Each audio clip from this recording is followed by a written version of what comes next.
Joe Rogan railing against the woke education system. This after his 9-year-old daughter is taught anti-racist ideology. And his point was that assumes there's racism to begin with, right? Yes. All right. So we're going to talk about that.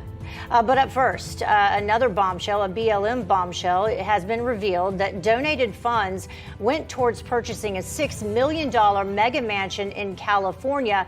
The thing is that they transferred that money into a Canadian charity, millions of dollars, to then use that to buy this mansion. Yeah. Okay. According to new reports, home initially sold for $3 million, but a member of the BLM group bought it for $5.8 million. 250% more than the price of similar properties in the area.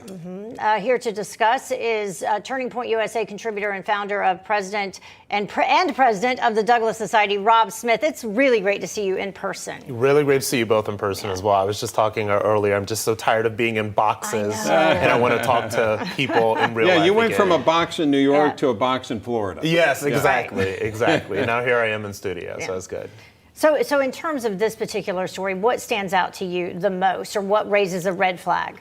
I think that for me, you know, a lot of people, and these are conservatives of all colors, not just African-American conservatives, were kind of sounding the alarm on this stuff 2 years ago during the BLM riots and all this stuff. We just wanted people to say, hold up, there's something that is just not right. Something just doesn't really smell right here. And so for me, looking at this information right now, it's kind of a vindication, right? Because what's going on with a lot of these sort of like far left movements, but particularly the BLM Inc., it's almost like it's this Democrat super PAC, and you never really know where the money is going.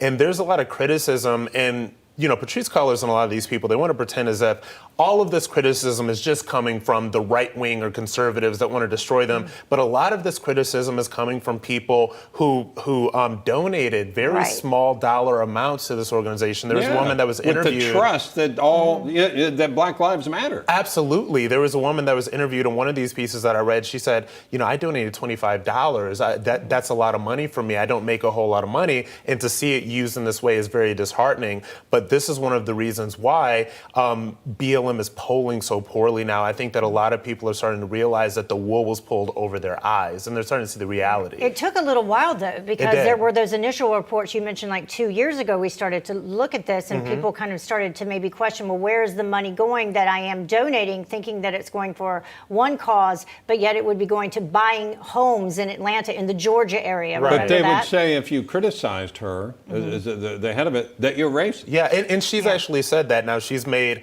a statement on Twitter and on her social media that said that, you know, there is this this news outlet with a history of attacking me, of being racist and sexist and homophobic and all of those different things that they push out. But the initial story that broke this, it was, I believe, it was a New York Magazine cover story that broke this story. And that was a black writer that broke this story. And I was reading some of what he said on Twitter, and he said that it pained him as a black investigative journalist to have to break this story because he believed in that movement and he believed in this organization. A lot of people did. Yes. That's why we report on it, because people need to be aware. This slogan, which caught everybody, and it's, why would Black Lives not matter? Of course.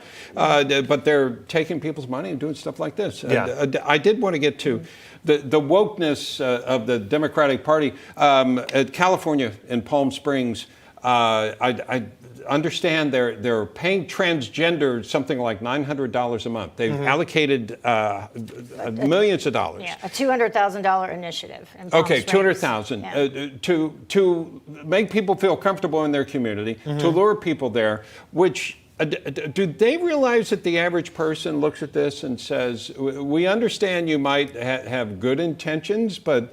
The average person, again, you're talking about the person $25 available. It's like, what are you doing? Well, the question is, why should my taxpayer dollars have to pay for this, right? And so that's what the people in Palm Springs should really be asking. And you know, I would encourage some conservatives that live in Palm Springs to really start running for things like being on the city council, being on school boards, because it is so far left. This is how something like this happens. And I wanted to make the point that they're putting out this universal basic income program that is going to give $600 to $900 a month to transgender residents, right? And where that is, not too far behind it, is taxpayer dollars paying for what they're calling transition-related health care. So we're talking about hormones, surgery, facial feminization, like all of this other stuff, which is they're trying to get to come out of taxpayer dollars. This is part of this whole push to make this community one of the victim groups for Democrats. Again, it goes into this whole idea of Democrats pushing socialism and communism, and they say, here's a victim group, let me push this for you, and if you vote for me, I will give you all of this free stuff. It's just another example of it. This is one of the reasons people look at what may happen in October or in November is not going to be good for them, because the more this happens, the more they associate it with the Democratic Party, not wrongly, and you get people rebelling against that. Well, yeah, there are no Republicans behind stuff like this. Of course, no, there aren't. Let us know, folks. If you know of any, let us know. Yeah. Rob Smith, great to see you. Not in a box in New York or Florida, right here in the studio. Thanks, guys. Thanks. All right.